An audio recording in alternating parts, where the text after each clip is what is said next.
Olá, bem-vindos ao IMIPeduca, seu podcast de conteúdos em saúde para estudantes, gestores e profissionais de todas as áreas. Aqui você vai ficar por dentro do que tem mais atual, com fundamentação científica e a experiência IMIP, para fazer a diferença na sua formação prática e profissional. Gente, para tudo. Hoje a gente está, para quem nos acompanha, e a gente já passou aí do 20º episódio, a gente está desrompendo em relação à temática. Vocês estavam sempre acostumados a ver a gente falar sobre assistência, sobre educação, gestão dentro da assistência em saúde. Mas sabe algo que sempre me incomodava e que eu tenho certeza que incomoda todos vocês? A gente fala sobre planejamento financeiro para profissional de saúde? Não, a gente não fala. Eu não aprendi isso na minha faculdade, eu não aprendi isso nas minhas 2 residências, não aprendi isso no meu MBA, não estou aprendendo isso no meu doutorado, mas a idade chega, alguns cabelos brancos já estão por aqui e a gente tem que discutir. E é importante que a gente traga essa discussão para cada vez mais perto da formação, para que até durante a formação aquele profissional de saúde ele tenha a capacidade de entender e se planejar, porque todos nós vamos envelhecer. Ao envelhecer, a gente vai querer ter uma qualidade de vida boa, saber construir um patrimônio, saber que deixou aqueles que a gente gosta bem amparados. E bem, tendo preambulado, a gente trouxe um especialista no assunto e eu queria apresentar Dr. Diogo Velho Barreto. Ele é graduado em Administração de Empresas pela Universidade de Pernambuco. Ele é fundador da PECO Investimentos, é assessor de investimentos. Ele tem um Certified Financial Planner, CFP, e foi CEO nos últimos 2 anos da PECO Investimentos. E, já para deixar claro, com conflito de interesse, é meu amigo, ok? Então, Diogo, seja muito bem-vindo ao nosso ambiente, ao IMIPeduca, ao nosso ambiente do IMIPeduca Cast. Quero te dizer que é um assunto que muito nos interessa. Eu tenho certeza que o público todo que nos acompanha vai querer escutar um pouquinho do que fazer. Eu, que sou um profissional de saúde recém-formado, como é que eu posso me organizar desde cedo para garantir tudo aquilo que eu suo para construir, que aquilo possa me garantir um futuro. A bola está contigo, mas você pode começar falando um pouquinho da tua carreira, da tua profissão, do que é exatamente que você faz. A gente só tem aqui um bocado de gente de saúde, tem fisioterapeuta, médico, enfermeira, mas o que é que um assessor de investimentos faz também? Seja bem-vindo, viu, Diogo? Eu acho que, primeiro de tudo, o tema importante de planejamento financeiro, como foi citado, é um tema que a gente não vê em escola, a gente não vê em faculdade. Hoje você tem alguma coisinha ali, né? Porque tem uma problemática maior hoje nas escolas. As crianças não têm dinheiro, né? Elas não tocam em dinheiro. Então aquela sensação de que R$10 compra alguma coisa, R$1 não compra mais nada, mas que o dinheiro compra alguma coisa, ela não existe mais, né? Essa coisa de Pix, cartão de crédito, é muito mais difícil educar hoje em dia. No tema aí, falando um pouquinho de mim, né? Também com alguns cabelos brancos já. Há 20 anos que eu faço apenas isso, trabalho com investimentos. Então, minha formação foi em administração, mas desde o início eu voltei na área de investimentos, voltado para a área de investimentos, muito inicialmente na parte técnica e depois compreendi que era necessário entender a parte técnica para poder distribuir para as pessoas o que é de melhor para cada um em termos de investimentos. Porém, existe uma etapa antes para você investir, que é organizar-se financeiramente. A gente não aprende isso, né? A geração anterior ela veio da escassez, então já é mais tradicional gastar o mínimo possível e poupar.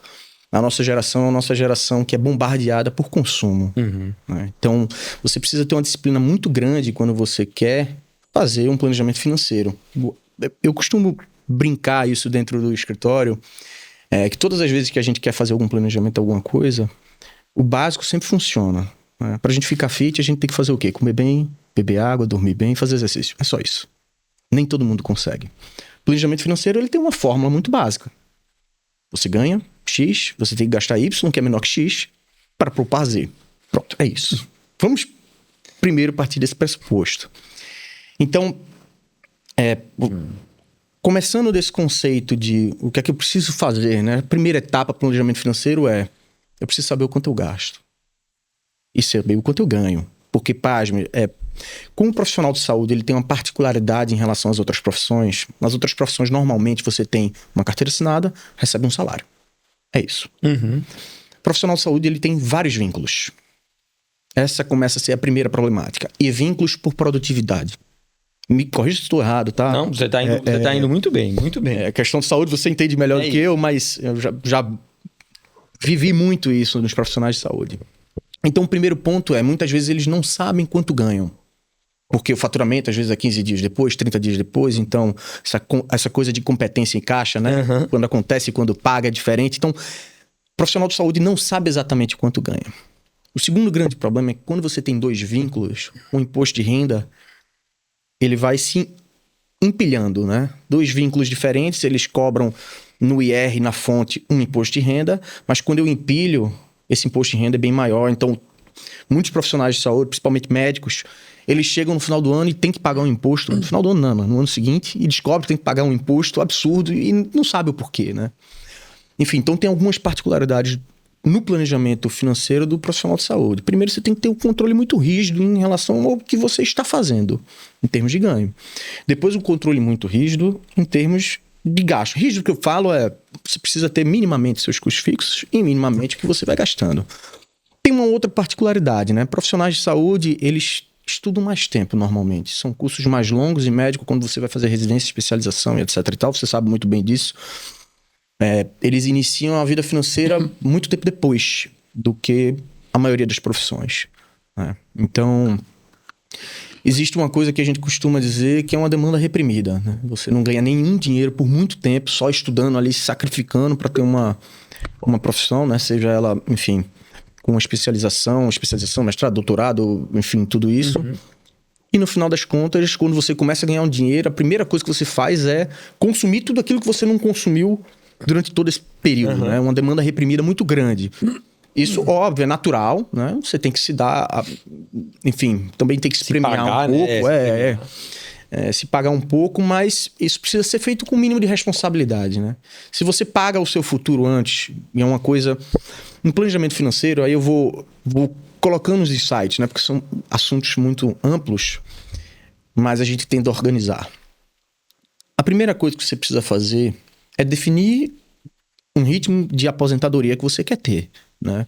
Eu, com 40 anos hoje, se eu quiser me aposentar com 55, eu preciso determinar a data, eu preciso determinar qual seria um bom salário. Uhum. Então, de lá para cá, saber o quanto eu preciso poupar para ter esse salário, né? A partir do momento que você tem essa foto desenhada, você vai criar esse filme. Como é esse filme? Bem, eu tenho que fazer essa poupança todos os meses, preciso de alguma adequação ou outra, mas a partir do momento que você define isso lá no começo e que você começa o planejamento, que não é muito comum de brasileiro, né? Um planejamento de longuíssimo prazo. Uhum. É muito difícil a gente fazer, nossa geração principalmente, fazer algo que não tem um retorno imediato, né? A gente sempre... um retorno em 10 anos, 15 anos, você não vê, não é palpável. Uhum. Você fica protelando. Tem 30 anos, daqui a 5 eu começo, daqui a 20 eu começo, né? Enfim. Então, é muito perigoso você não fazer isso desde o início. A partir do momento em que você já no dia 1, ganhei meu salário aqui e poupei 15% desse salário, aí o restante você está livre para, obviamente, com responsabilidade, fazer o que você quiser. Existe um conceito, não é cunhado por mim, mas eu já li tantos livros de finanças pessoais, porque a psicologia financeira é mais importante do que saber onde investir em si. Poupar é mais importante do que saber onde investir. O hábito de poupar. Então eu não vou atribuir a pessoa correta nesse momento, mas não é meu termo, que é o supérfluo desperdício. Há uma diferença muito grande quando você quer tomar aquele refrigerante no final do dia e comer aquela coxinha que lhe dá um prazer enorme. Ali custa, vamos supor aqui, R$10 por dia. Você vai fazer a conta anual, isso dá astronômicos quase R$2.500, R$2.600. Você fala, caramba, é uma viagem boa, né? Uma coxinha, uma Coca-Cola vira uma viagem boa. Mas isso é o que lhe deixa feliz durante o dia ali. Vou tomar... Enfim, a gente tem o hábito lá no escritório de tomar um açaí no fim do dia, né? Muitas pessoas se reúnem e tomam um açaí. Então isso é uma coisa que lhe dá prazer. Isso é um supérfluo. Ele é importante. Já o desperdício, a gente costuma muito olhar quando a gente tem filho, né? Que quer, eu quero fazer judô, quero fazer tênis, quero andar de bicicleta. E que é a melhor coisa, né? A melhor bicicleta, um melhor kimono, uma melhor raquete de tênis. Um mês depois, largou aquilo lá. Tal. Isso é o desperdício, né? Então, existem esses dois conceitos que eles são importantes a gente compreender o que é supérfluo e o que é desperdício, né?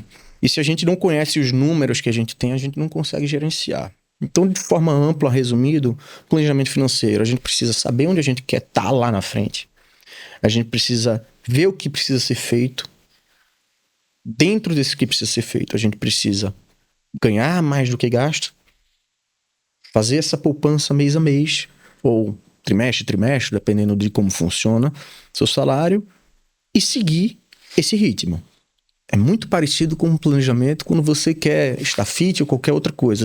São coisas que você vê só com longo prazo. Né? Então, de forma resumida e simples, fácil, né? Parece muito fácil a gente chegar simplesmente, eu ganho X, vou gastar Y. Quando você abre o Instagram, e não tem como competir, né? Porque ele escuta tudo, ele lê o seu WhatsApp, a mesma empresa, né? Então, tá ali, toda hora ele bombardeando, alguma hora você vai ser vencido pelo consumo.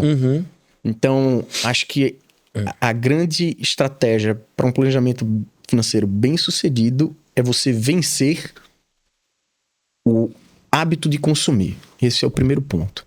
E depois organizar isso tudo bonitinho, né? Para ir adentrar em investimentos e etc e tal. Tá claro que o problema não é meramente financeiro, ele passa por uma necessidade de ajuste psicológico, né? Já até recomendo que vocês da PECO invistam nisso, né? Contratar um psicólogo para trabalhar o mindset. Muitas vezes é como a gente trabalha, tá? Como psicólogo. E parece que esse lado da busca do consumo, e são duas observações, algumas anotações que eu fiz aqui, uma em relação à aposentadoria. Gente, você que tá aí ralando no plantão, eu fiz isso, tá? Eu dormia no começo da minha formação. Eu acho que eu dormi em casa 3 vezes por semana de 7. Isso não é fácil, né? E aí você aguenta no primeiro ano, nos primeiros 5 anos, nos primeiros 10 anos, o cansaço vai chegar. A qualidade de entrega. E aí entra um fator, a judicialização e a percepção hoje da atividade de prestar serviço de saúde, ela está muito mais própria agora a uma percepção de venda de qualquer tipo de serviço. Então o nível de satisfação do usuário é muito cobrado. O que significa que você tem que estar muito bem para continuar exercendo a tua profissão. Não adianta mais estar nesse pique de estar trocando de roupa em carro para estar fazendo 2, 3 plantões seguidos, porque isso ele não é sustentável. Já não era há muito tempo atrás, mas tem tornado-se cada vez menos sustentável, porque os ambientes de saúde e os consumidores desses ambientes, eles têm exigido uma postura, uma aparência, uma capacidade de tirocínio, de raciocínio, que é muito difícil conseguir numa pessoa que está cronicamente cansado. Aliado a isso, o conceito de aposentadoria, como o Diogo bem colocou, se aposentar com quantos anos e fazendo o quê? Porque talvez esse movimento, esse pique da gente hoje, está trabalhando 14, 16, 18 horas, isso não vai ser possível fisicamente, biologicamente falando, não vai ser possível. Então vai ter uma hora, sendo que a gente vai viver muito. É provável que nós sejamos uma geração que a barreira dos 80 anos, que já foi rompida em termos nacionais, a gente tem ainda diferenças regionais, mas a gente já está com expectativa de vida, Covid baixou um pouquinho, mas já estava beirando os 78. Então é provável que nossa geração tenha muita tranquilidade para dizer que vai viver até os 80. Mas é pouco provável que a gente tenha a capacidade e a vitalidade de viver até os 80 com essa força produtiva, dando plantão. Então, isso tem que ser adequado e quanto antes a gente comece a poupar, porque a mágica dos juros compostos, né?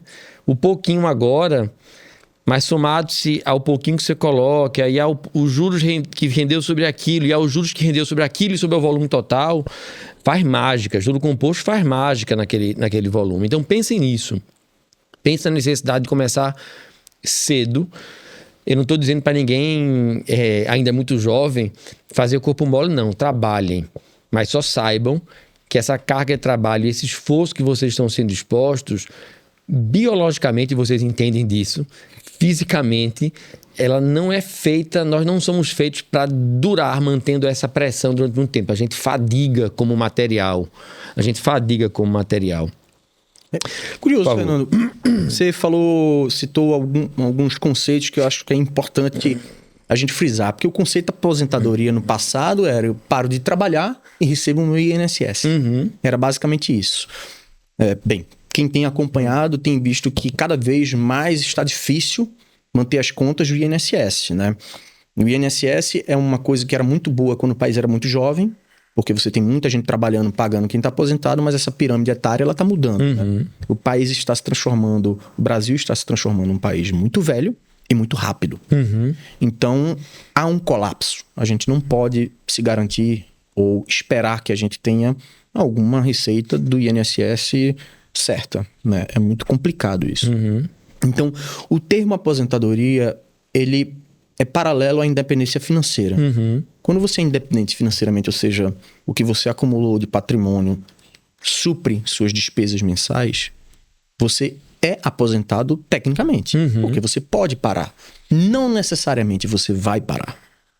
Você pode diminuir o ritmo, pode ter um período sabático, você pode, esse mês eu vou trabalhar, esse mês eu não vou trabalhar, fazer uma escala menor. E aí, dentro desse conceito, é que entra o conceito do profissional de saúde, principalmente do conceito de plantão. Existe uma... Eu vou falar um pouco sobre médico, que é o que sempre fica mais em evidência quando se fala isso, né? Que o médico ganha muito bem. E quando você... Óbvio, o médico tem uma vantagem que ele tem mais trabalho disponível do que outras profissões. Né? Um administrador de empresa não consegue arrumar 2 empregos para trabalhar 24 horas por dia. O médico trabalha 24 horas por dia. Tem plantão de 24 horas. Um pouco desumano. Mas trabalha. E ele pode sair emendando um plantão atrás do outro. Você falou, o cansaço pode pegar, mas ele consegue fazer isso. Então, conheço médicos que trabalham 80, 90 horas por semana. Né? Um pouco desumano quando você vai perceber. Mas ele consegue fazer isso. Ele tem a possibilidade de fazer. E aí ele acaba entrando numa situação em que o consumo ele vem antes do que o planejamento. Eu quero comprar aquilo, eu dou tantos plantões. Isso. Né? A moeda do médico é plantão. É o plantão. E aí alguns outros profissionais de saúde também dão plantão, né? E é muito importante você primeiro estabelecer como você quer viver. Eu quero trabalhar... Eu conheci uma médica que fazia isso, tá? Trabalhava de segunda a quinta. 8 horas por dia. Não trabalhava na sexta-feira e não dava mais plantão de madrugada. Ganhava bem menos que seus pares, mas ela falava, com isso, eu vou viver assim. E ponto. Eu quero viver assim. Não era estabelecido, eu quero comprar isso e eu vou trabalhar. Eu vou trabalhar, eu ganho X, como eu adapto minha vida como qualquer profissional remunerado. Quando você é autônomo, você tem essa possibilidade de trabalhar mais para ganhar mais. Mas você não pode cair nessa dinâmica de que eu preciso trabalhar mais para pagar o que eu consumo. Porque no final das contas, você nem aproveita o que você consome. Normalmente esse consumo está atribuído muito mais ao que as pessoas estão vendo de fora. Isso. Um bom carro, uma casa belíssima que você não fica nela. Enfim, viagens que você passa um mês ali cansado fazendo. E muito para, enfim... Pra ter foto bonita na rede social. Isso compensar, né? Isso compensar. E não ter uma qualidade de vida. Então, acho importante frisar que na profissão de saúde, quando você ganha por produtividade, ou qualquer outra profissão, tá? Mas isso é mais nítido na área de saúde, você acaba fazendo essa dinâmica. Você não estabelece o quanto você quer trabalhar e vive com aquilo. Você estabelece o quanto você quer viver e trabalha para aquilo. Né? Isso é uma inversão perigosa. Né? Porque planejamento financeiro, a parte financeira ela precisa estar tão equilibrada quanto a parte, enfim, fisiológica, né? Dentro disso tudo, você falou, esses primeiros 10, 15 anos em que o médico tem esse gás para fazer 1000 plantões, eles pagam lá na frente, né? Fisiologicamente, isso vem uma conta, né? Provado cientificamente. E quando não para, torna-se arriscado. Sim. Você está cansado, você está se expondo a risco, está expondo outras pessoas a riscos. E volto a repetir, o ambiente hoje é um ambiente... a judicialização, o risco de judicialização por imperícia, por imprudência, está muito posto. Está muito posto. O mercado de seguro está aquecido nisso. Né? Sim. E daqui a pouco, e eu posso contar uma história rápida de um cirurgião cardíaco inglês, que uma vez por ano ele vinha no Brasil por uma ligação que ele tinha com um ex-professor meu de cirurgia cardíaca, e ele vinha para o Brasil e vinha para operar. Isso ele já tinha passado os 70 anos. E vinha para operar com prazer, casos até simples, casos banais. E aí, um belo dia, perguntou: o senhor tem tanta vontade, assim, sai da Inglaterra para passar um tempo de férias aqui, vem com vontade de operar. Disse, porque eu não consigo mais operar na Inglaterra, porque está mais caro eu bancar o meu seguro, que me garante a proteção, porque é um seguro que foi ascendendo com a idade. Então, veja, é matemática isso, gente. A gente não chegou nesse nível ainda, embora a gente já tenha muito seguro de responsabilidade civil relacionados à assistência. Eu não sei se já estão vinculados à idade do beneficiário, mas só para vocês terem ideia, isso é uma coisa que estou falando de 20 anos atrás, que aconteceu na Inglaterra, que o cara ele era obrigado a parar, embora não tivesse nada que registrasse do ponto de vista formal, legal, porque não compensava mais. Ele trabalhar, a seguradora metrificou aquele risco como sendo mais caro do que a capacidade produtiva que ele tinha. E aí eu vou falar como médico, e também como profissional de saúde. É um mercado ainda em consolidação do ponto de vista de a real capacidade ou necessidade de postos de trabalho. É diferente quando a gente vê, claro, um banco, uma indústria, passa por disrupções digitais, por instalação de maquinários, que acaba até diminuindo a posição de trabalho, mas a gente vive cronicamente num ambiente onde há déficit de assistência. Sim. Então, quando a gente olha os períodos de expansão de ofertas de emprego, isso tende a ser infinito. A população vai ficando mais velha, a existência de doenças crônicas degenerativas, não transmissíveis principalmente, elas passam a ser algo que é permanente, e a necessidade desses usuários precisarem de serviços de saúde é simétrico, o que significa que há um campo de trabalho ainda em expansão e aparentemente sob constante expansão. Tanto é que não é raro quando o profissional de saúde ele fica em dúvida de dar 2, 3 plantões, porque as oportunidades estão surgindo e acaba pegando os 2, 3 plantões. E aquilo que você falou, Diogo, é pura verdade. É o cara que ele adquire um bem, geralmente um bem não durável, tá? E já faz a conta, não, eu vou conseguir pegar essa parcela porque eu vou pegar um plantão a mais. Problema não, vou passar uns próximos 4 anos dando plantão sábado à noite, delícia, né? Próximos 4 anos dando plantão sábado à noite, porque aquele plantãozinho é o que vai garantir lazer daquele boleto. Gente, eu vou falar sério com vocês. Vocês estão presos no labirinto dos ratos. Sabe por quê? Porque quando acabar esse boleto, vai ter outro boleto. E sabe aquele plantão de sábado à noite que você entrou só para poder pagar aquele boleto? Vou te contar um segredo aí, tu. Vai chegar outro boleto. Tu não vai sair daquele sábado à noite. Porque depois, quando for o boleto do carro, vai trocar de carro e vai chegar outro boleto. E sem contar que essa fase coincide, essa fase mega produtiva do ponto de vista profissional, coincide habitualmente com outra fase também mega produtiva do ponto de vista pessoal. Sim. Construção de família. Casa. E aí entra, não vou entrar na dinâmica se é casa própria ou aluguel, mas vai ter que ter casa e vai ter que ter custo para ter casa. E tem um negocinho chamado filho. Que custa, né? Que custa. Que custa. Que é a escola, que é natação, que é o judô. Então se planeje, porque vai chegar uma hora que o que é inflexível? 7 dias por semana. Isso tempo, é inflexível. né? Tempo é inflexível. O tempo. Então vai chegar uma hora que se não houver planejamento, o cara passou aí 4, 5 ou 6 anos no caso de medicina, depois ele fez aí as suas especializações, mais 2, 3, 4, 5 anos. Aí quando ele olha pro lado, ele tá com seus 30 anos e tá começando a vida. Aí eu faço aquela brincadeira do tabuleiro, o jogo da vida, gente.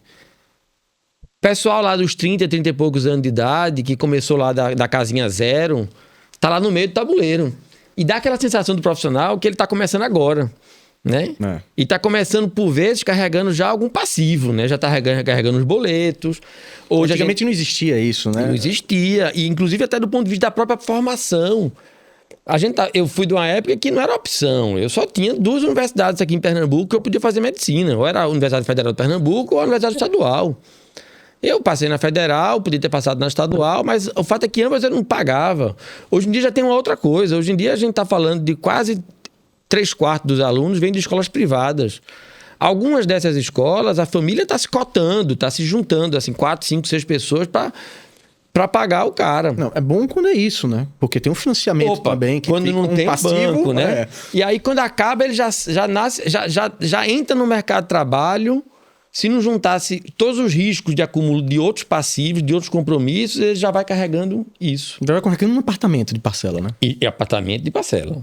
É um pagamento de parcela. Continuo achando que é um belo investimento tornar-se profissional de saúde, mas assim, eu acho que para essa primeira parte foi muito elucidativa e talvez até dramática, mas para que você que está nos acompanhando, para um pouquinho, veja como é que está a tua vida, veja como é que está o seu planejamento, ou melhor, você tem planejamento?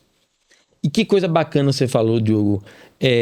Quando a gente gasta, as coisas gritam, né? Porque aparece no extrato do cartão de crédito, aparece no extrato da conta corrente. Cartão de crédito é o famoso buraco negro, tá? É, o buraco negro. Dentro de, só um parênteses aqui, dentro de um planejamento financeiro, quando as pessoas colocam a linha, toda vez colocam uma rúbrica lá, cartão de crédito, e colocam um valor, falam, opa, não pode ter esse buraco negro, não. Onde é que você está gastando o cartão de crédito, né? Você tem que expandir isso, porque senão o que está dentro do cartão de crédito não sei o que eu gasto. E até hoje eu faço isso, viu? Quero dizer para vocês que eu tenho lá um gestor financeiro que organiza minhas contas.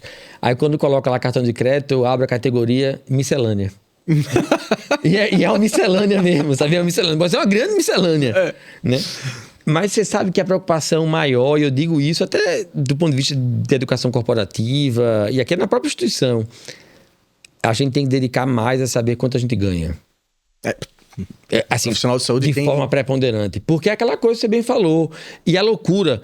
Aí eu não vou nem entrar, porque não é tema de hoje, mas pejotização. Sim. Aquele sentimento de que você, não, eu estou ganhando mais líquido agora. Você não está ganhando férias, você não está ganhando 13º, você não está fazendo teu FGTS. Não tem INSS. Não tem INSS. Você não vai então, essa história de ganhar líquido a mais, que é normal no modelo de contratação que já está posto, o próprio Supremo Tribunal, o próprio STF já normalizou e normatizou esse tipo de relação. Saiba que se paga mais para que você possa ter um mínimo de autonomia para fazer e trazer aqueles outros benefícios que, por outro lado, o Estado fazia por você. Rendendo muito pouco o FGTS, que talvez não seja justo quando está gastando para ter o rendimento do INSS no final, mas a verdade é que tinha isso.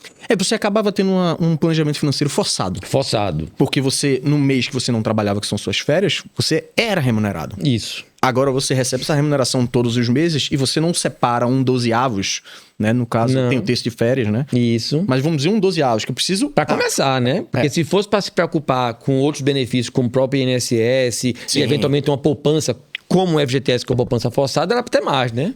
Aí é onde a gente começa a particularidade de planejamento financeiro. Boa. Vamos lá. Planejamento financeiro tradicional, a gente já falou aqui.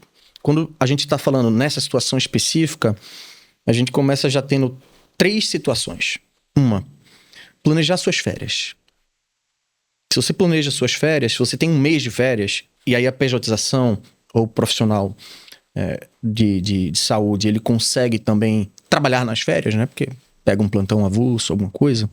Se você quer 30 dias ali, você precisa se organizar para se remunerar esses 30 dias. Até porque a conta da Neoenergia vai chegar, não vai? Vai chegar tudo. O condomínio vai chegar do mesmo jeito, viu? Os custos fixos chegam todos e os variáveis aumentam.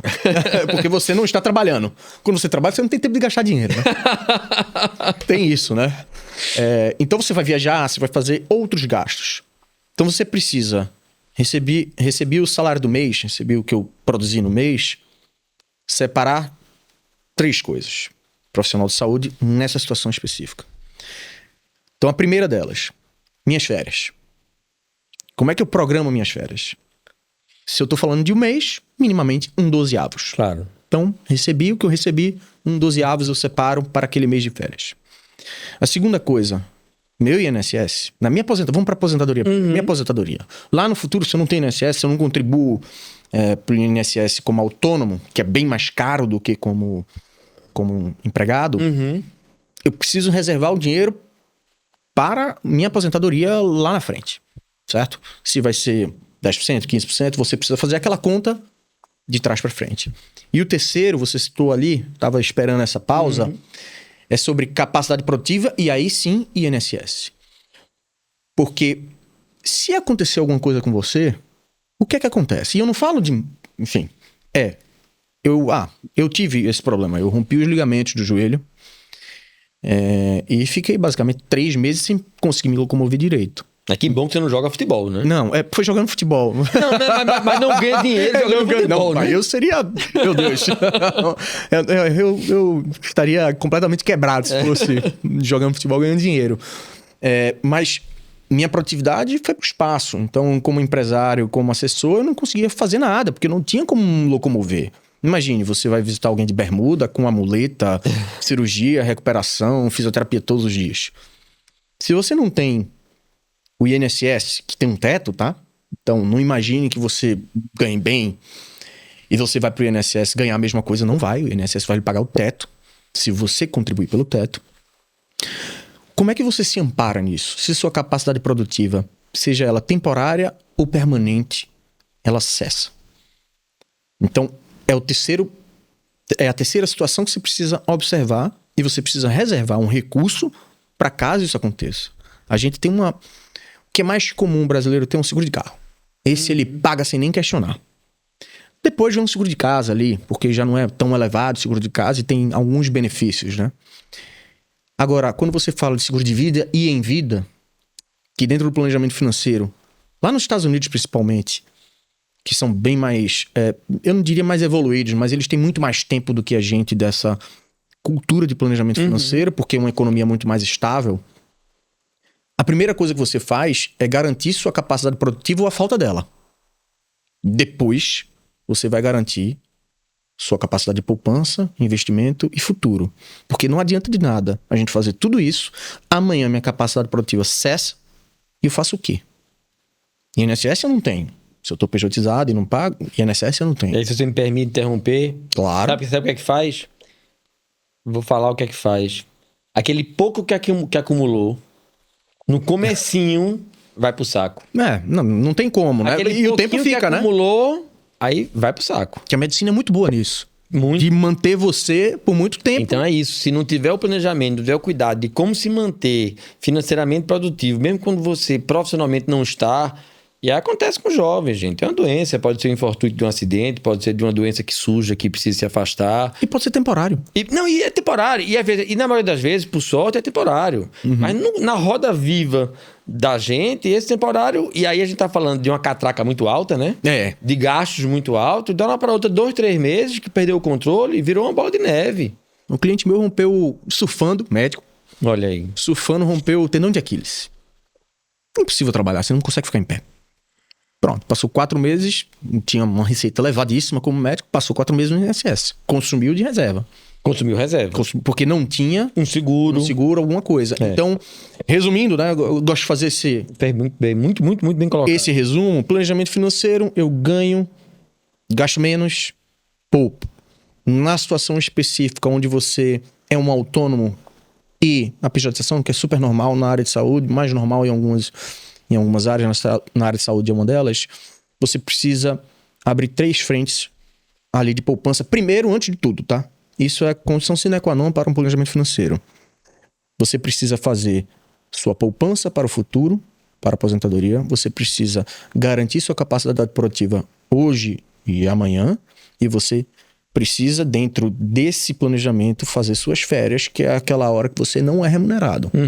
Então, você tem essa particularidade específica. Esse é o grande resumo que você tem. Óbvio, cada um tem particularidades e planejamento financeiro não é só isso, tá, gente? Planejamento financeiro você tem... Costumo dizer que o objetivo de longo prazo é só um. A aposentadoria. Esse é o objetivo de longo prazo, esse é o principal objetivo. Ninguém tá falando de patrimônio, deixar pros tataranetos. Não. Aposentadoria. Eu preciso ter um patrimônio para viver, seja ele de qualquer forma. A segunda coisa do planejamento, enfim, que a gente precisa estabelecer são as questões de médio e curto prazo. A compra de um imóvel, ele não pode ser por impulso, porque quando eu pegar o plantão do sábado é um boleto que eu consigo. Ele precisa ser planejado. Eu vou, dentro dessa minha realidade aqui, trabalhar, acumular a entrada desse imóvel e depois, com a mesma capacidade que eu tenho produtiva, né, sem ampliá-la, eu vou incluir dentro do meu orçamento a parcela do imóvel que seja, etc e tal. Então, isso é importante. Os planejamentos de curto, médio prazo, eles precisam estar inseridos dentro daquela parcela que sobrou da aposentadoria, das férias e da capacidade produtiva. Esses 3 primeiro, depois, no meu orçamento que sobra, eu tenho os meus custos fixos, e o que sobra eu tenho meus planejamentos de médio e curto prazo. Acho que em resumo é isso. Não, foi excelente esse guia. A gente vai entrar particularmente agora numa visão Mas uma vez que a gente consiga ter um planejamento, ficou muito claro, tem que ter um planejamento para sobrar alguma coisa. E sobrar alguma coisa, ele vai ser pensando em foco de melhor rentabilidade, aí vai para tipos de investimento, né? Você falou uma coisa e há uma outra problemática. Muitas vezes, quando você ganha bem, que sobra, sempre sobra. Assim, se você não tiver essa dinâmica de... Às vezes não sobra, não. Não, às vezes não sobra. Mas tem gente que ganha tão bem e não gasta, mas não faz conta. Bill Gates. E é importante frisar isso. Mesmo que você tenha uma capacidade produtiva tão boa, que você ganhe bem, você não gaste tanto, é importante você ainda assim colocar um holofote no que você faz. Porque é muito confortável quando você ganha bem e você não gasta mais do que você ganha, você não precisa olhar. Não é? Tudo aquilo que você tira da cabeça tá mais tranquilo. Mas às vezes tem coisas ali que não era para estar. Uhum. Né? Quantas vezes você vai fazer aquela revisão, você tá pagando alguma coisa, você nem sabia que estava pagando. Eu cheguei num planejamento curiosamente, era uma médica. Vendo o planejamento, ela pagava o plano de saúde do ex-marido ainda, sem saber. Ó, Berna, coisinha dessa. Você colocou... Uma dessa não apareceu pra tu não, né? Ela ficou tão revoltada consigo mesma quando ela viu. Que ela falou, meu Deus, eu ainda tô pagando isso. Não foi dos melhores. Claro. O fim. Descoberta. E é uma luz. Mas enquanto ela ganhava mais do que ela gastava, tava tudo certo. Claro. Ela só que, deixa eu me organizar, deixa eu ver como é que estão as coisas, né? Enfim, e no final das contas você acaba inserindo no Amazon Prime. Opa, enfim, você sai... R$19,90, R$34,90 e hoje com a facilidade de uma impressão digital, né? Meu problema é livros, né? Google. Compre com clique. Esse compre com clique no livro, eu tenho um problema. Livro e já vai pro Kindle direto, né? A capacidade de leitura também é incapaz. Assim, não é adequada a capacidade de compra. A gente compra mais do que a gente é capaz de ler. Mas eu concordo. Se tem alguma métrica, você acha que de 6 meses a gente tem que fechar para balanço as nossas contas? Não, o balanço ele tem que ser mensal. E se for um casal, precisa sentar o casal junto. Mesmo que as contas sejam separadas, as contas em comum elas precisam ser conversadas. Existe uma dinâmica muito curiosa ainda, que casais eles não dialogam sobre finanças. Uhum. Né? Às vezes você tem discrepâncias salariais, principalmente se qualquer um dos dois for médico, né? Normalmente vai ter uma discrepância salarial. Enfim. Mas isso precisa ser conversado e estabelecido. Muitos problemas surgem de uma relação porque essa métrica não é bem definida. A gente vai dividir meio a meio, a gente vai dividir... O que costuma se dizer... o que costuma se fazer na literatura é o percentual que cada um ganha, claro, ele distribui dentro da casa dessa forma. Porque quem ganha mais tende a puxar mais gasto normalmente. Normalmente. Às vezes o gastador é o outro lado. Então é importante que quem ganhe mais, ele contribua mais. Porque ele tende a puxar o padrão de vida mais para cima. Né? Mas que isso seja estabelecido. Você pode estabelecer de forma diferente, enfim, dependendo de como funcione, mas isso precisa ser dito. Né? Você não tem como fazer um planejamento financeiro em família se não há o que está combinado em família. A cabeça de um, a cabeça de outro. Muitas vezes você acaba reprimindo um ou outro em relação aos desejos. Né? Vai comprar uma coisa para casa. Às vezes um quer. Na minha casa sou eu que gosto de comprar coisa para casa, não é minha esposa. Então, muitas vezes eu quero comprar uma coisa para casa e às vezes, mas por que vai gastar esse dinheiro nisso, né? Você tem que realmente, vamos parar para pensar os dois juntos aqui. Mas a consciência, né? Externa, né? Mas é um pacto e isso gera muito problema, tá, Fernando? É bem comum você ter uma problemática do casal não dialogar sobre finanças e sobre planejamento. É verdade. Todo final de mês é importante sentar lá com a planilha. Muitas vezes você não vai ter todos os gastos na mão, né? Porque hoje com a facilidade, nem mais o cartão de crédito, agora é celular. Você toca o celular e ele já paga. Às vezes é o relógio, né? Nem celular você leva mais. Mas os custos fixos, eles precisam estar planilhados, né? Uhum. É porque existem custos que são fixos, mas eles são variáveis, como conta de luz. É pelo consumo, mas é um custo que vai estar lá todo mês. Uhum. Então, o que eu costumo fazer? Eu tenho o meu orçamento já baseado no que eu sei que eu vou pagar. Condomínio, plano de saúde, escola de menino, tudo isso já está no meu orçamento, com a data e a forma que eu tenho que pagar. Então, dito isso, eu sei de quanto eu parto durante o mês, né? Porque tá lá. Claro. Depois eu confronto uma vez por mês, eu faço todos os pagamentos, eu agendo todos os pagamentos. Eu confronto tudo aquilo, eu pego aquela listagem e coloco. Já tudo no banco e já listo do que tá pago. E depois você, no final do mês, só vai fazer um balanço do que você gastou a mais. Né? Sua feira vai ser diferente. Vai ser gasto mais, custo fora de casa, comer fora de casa. É um grande... Ó, o tal do iFood, o tal do delivery Não em chega casa. de graça não, viu, a comida. Não chega. As pessoas até acham que chega por baratinho, etc e tal. Comer fora de casa e pedir comida é um absurdo de caro. Você, 50 ali, 50 colar, enfim, essa conta tranquilamente vai lhe dar entre R$1.000 a R$2.500 por mês. Primeiro, porque você passa tanto tempo fora trabalhando que você pede comida. Uhum. É mais prático, claro. Se você gasta R$30 por mês e trabalha 22 dias na semana, um ser humano normal, né? Profissional de saúde trabalha normalmente mais, os sábados e domingos, os plantões, são R$660. Logo de cara, para trabalhar. Pra trabalhar. Aí você em casa de noite, você vai chegar lá comer um ovo mexido com inhame, né? Aquela Aí coisa... vai querer uma coisinha a mais, né? Não, você vai pedir um hambúrguer, né? É. É mais legal. Diogo, em relação a investimentos, eu sou neófito nisso, mas eu sei que você tem investimento de curto prazo, ou quando você vislumbra de curto prazo, investimento de longo prazo, investimento com maior risco, com maior, com menor risco. Isso aí varia em relação à fase e à capacidade de investimento? Como é que se comporta em termos gerais, sabendo que tem muita personalização no trabalho de vocês? Cada cliente é tratado de uma maneira muito personalizada. Mas em termos gerais, seria verdadeira minha premissa de que é bom no começo investir com um pouco mais de risco e a longo prazo e aos poucos ir transformando a sua carteira de investimento numa carteira mais segura? A gente tem 12 dias aqui. Bom, Eu falei que são premissas. Vamos tentar transformar isso de uma forma simplificada. Até porque depois a gente vai poder colocar o contato de Diogo, tá? Vai aparecer aí embaixo o contato de Diogo por e-mail. Eventualmente dá para providenciar também um QR Code para acessar o site da Pecô. E aí você passa os 12, 14, 15, 20 dias, tá certo, explicando. Fernando, dentro do conceito de planejamento financeiro, existe uma situação que é inversamente proporcional ao tempo. Se você hoje tem um patrimônio que você se mantém no conceito de planejamento financeiro, tudo aquilo que excede pode estar em risco. É mesmo? Não interessa o tempo. Porque o que eu preciso já está garantido. Então, eu posso me envolver com uma coisa bem mais arriscada. Vou citar um exemplo aqui. Na época da Covid, você teve todos os ativos do mundo despencando de preço. Todos, sem exceção. Aqui o dólar subiu, mas enfim. Quem tinha dinheiro disponível, que não precisava desse dinheiro e comprou ações, se deu muito bem.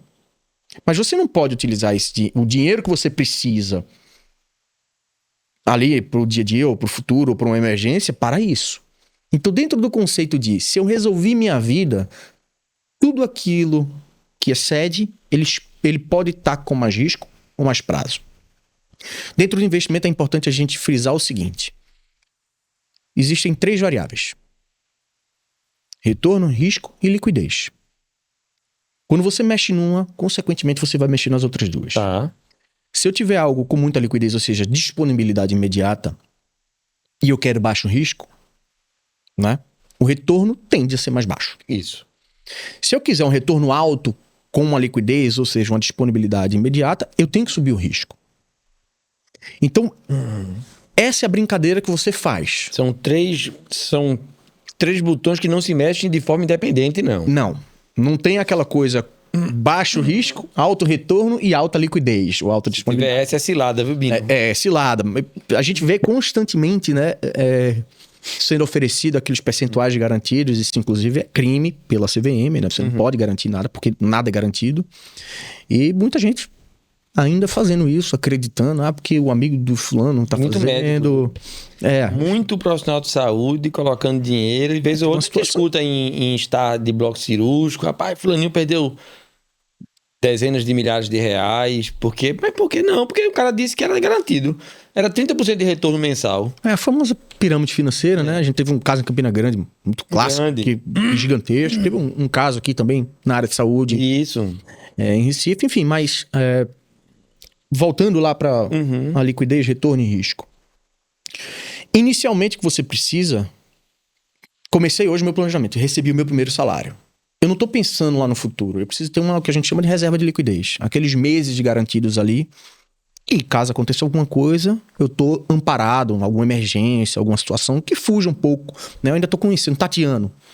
Então, primeira coisa é, 6 primeiros meses ali, meu custo é X, eu tenho que ter 6X numa reserva de liquidez simples, básico.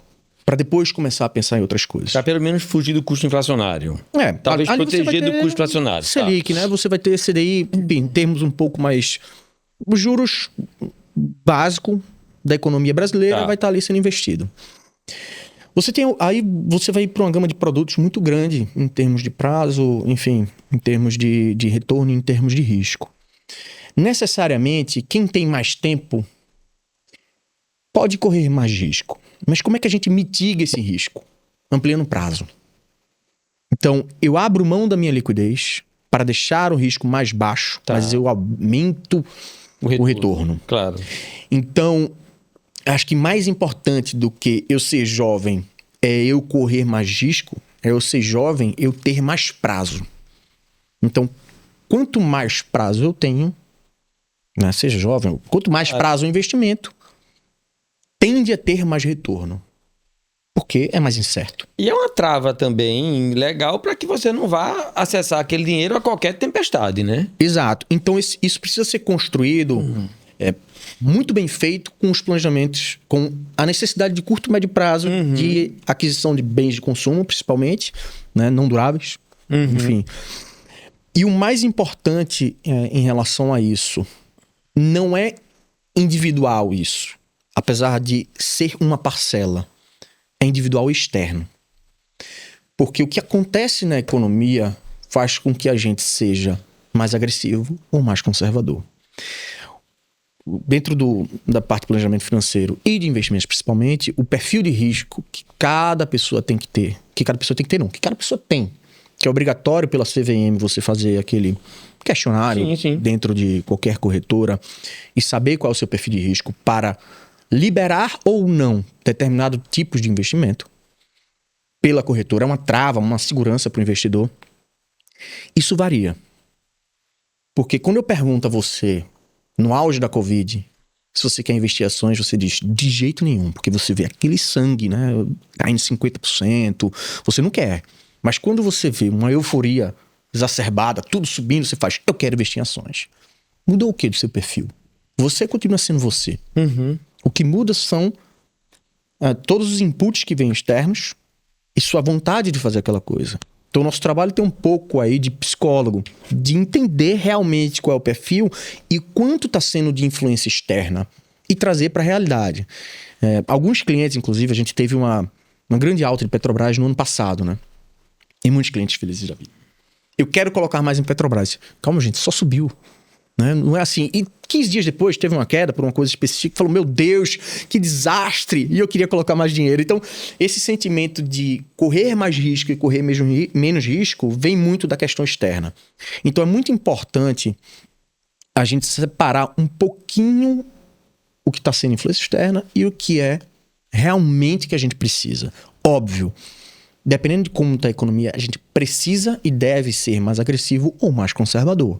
Em época como agora, de queda de taxas de juros, o mais normal é que você estique mais prazos e que você tenha ativos mais voláteis, tá? Ou seja, que tem mais risco. Que pelo menos ao longo do tempo normalize, né? Exato. Não é, obviamente, nada na vida, a não ser leis da física, nada na vida é preto no branco. E segundo aquele livro O Segredo dos Três Corpos, as próprias leis da física estão em xeque, viu? Mas vamos lá. A gente vai descobrindo novas leis que deixam em xeque as antigas, né? Elas só são desconhecidas. Mas, no final das contas, essas premissas básicas que você parte, elas são individualizadas e você precisa ver os fatores externos. A reserva de liquidez é o mais importante. Se você recebe salário especificamente e paga salário, paga imposto de renda e declara um imposto de renda completo, é importante você já ter ali um P de pato, um PGBL, para você deduzir a sua base de cálculo, né? Até 12% do que você investe, etc. Um pouco de detalhe, mas é importante dentro do planejamento financeiro. E depois você ter os outros investimentos de curto, médio e longo prazo, baseado no que você visualiza, né? Os investimentos para aposentadoria, aqueles 10% que eu estou colocando aqui de reserva, eles vão para longuíssimo prazo, eles podem ir para um ativo muito longo. Mas eu poupei mais do que 10, eu poupei 20. Esses outros 10% eu estou fazendo de reserva para comprar um apartamento daqui a 6 anos, que é quando eu tiver um bom valor para a parcela não ser grande. Gostaria que todos tivessem esse planejamento, mas é um pouco difícil, eu sei. Mas aí você vai ter um prazo específico para aquele tipo de investimento, né? Então, essa premissa de que a gente vai ficando mais velho, a gente deve retirar um risco, ela é verdade para aquela parcela que eu preciso para viver. Toda aquela que supera o que eu preciso para viver, ela pode correr mais riscos, inclusive, porque eu não preciso daquilo, né? Agora, o tipo de investimento na aposentadoria e o tipo de investimento na acumulação, né? A fase do indivíduo, acumulação, usufruto e sucessão. Na acumulação é ganho de capital. Eu preciso crescer o meu patrimônio. Na fase de usufruto, eu preciso que ele me pague o suficiente para viver e corrija pela inflação. Claro. Na questão de sucessão é como eu vou ceder esse recurso, enfim, Claro. para os herdeiros, né, digamos assim. Então, essas 3 fases do indivíduo, elas têm particularidades diferentes. Gente, como o Diogo bem colocou, isso aqui não é para fazer um podcast, né? Daqui a gente tem que fazer uma série, né? E tá aberto a oportunidade para que a gente volte a discutir mais sobre planejamento financeiro, sobre a oportunidade de investimento, sobre outros assuntos que existe ainda algum pudor de ser discutido por profissional de saúde ou pelo profissional de saúde, e que aqui não, aqui a gente vai querer abordar todos esses temas. Eu reforço, e sem nenhum jabá, conheço o Diogo e seria bem interessante que cada um de vocês que teve a oportunidade de escutar um pouco do que ele falou, de coisas tão sensíveis e tão do dia a dia. Eu garanto que é do dia a dia de todos nós que trabalhamos na área de saúde, que temos dificuldade de poupar, que somos expostos a um ambiente de consumo absolutamente inóspito, cerceado ainda pelo fato de ter que estar correndo atrás, né, do tempo perdido de educação, que a gente tem um momento certo para parar, para refletir, para fazer um trabalho psicológico de como controlar um pouco os gastos e saber que o futuro ele vai chegar e que a gente precisa saber como nós vamos estar no futuro para nos preparar. Tendo dito isso, eu quero mais uma vez reforçar, acessem Diogo, vai estar disponibilizado aqui o e-mail de Diogo e o QR Code do site. Berna vai providenciar aí um belo lettering. Não é isso, Berna? E, bem, a gente está finalizando o episódio de hoje, onde a gente falou sobre o planejamento financeiro para o profissional de saúde. Quero agradecer a participação de todo o staff do MP Educa, agradecer demais a participação de Diogo. Lembrar que se você curtiu esse conteúdo, acesse o nosso site www.mpeduca.com.br e fique por dentro dos materiais gratuitos, além dos cursos que vão fazer toda a diferença na sua formação profissional.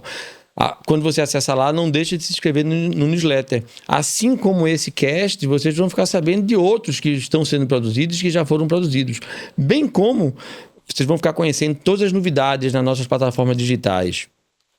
E não esquece que esse conteúdo está disponível no nosso canal do YouTube, bem como nos canais do MP Educa, nas principais plataformas de streaming. Diogo, tuas considerações finais, agradecer demais a tua presença, agradecer você que nos acompanhou em mais um episódio. Por favor, a palavra é sua, Diogo. Bem, primeiro agradecer ao IMIP, a você, Fernando, o pessoal todo aqui que está nos ajudando e a todos que estão nos assistindo e vão nos assistir. Acho que é um tema extremamente relevante, né? Em termos de a educação financeira é pouco difundida no Brasil. Existe uma necessidade muito grande da gente aprender isso lá atrás, né? É difícil a gente ensinar para os filhos, é difícil a gente fazer para a gente, imagina ensinar para os filhos. Então acho que, em termos de considerações finais, seja curioso.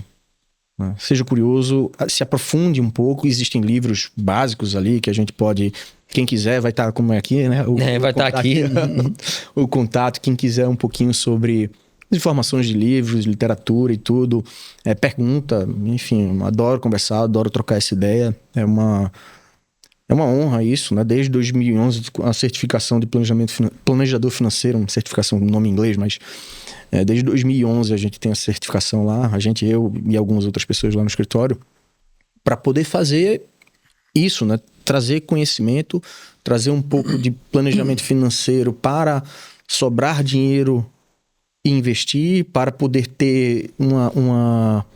A educação financeira traz um pouco de saúde mental, né? Porque você não fica... Claro. Você falou o labirinto, na corrida dos ratos, o termo de Robert Kiyosaki, no Pai Rico, Pai Pobre, um livro básico, né, de finanças pessoais.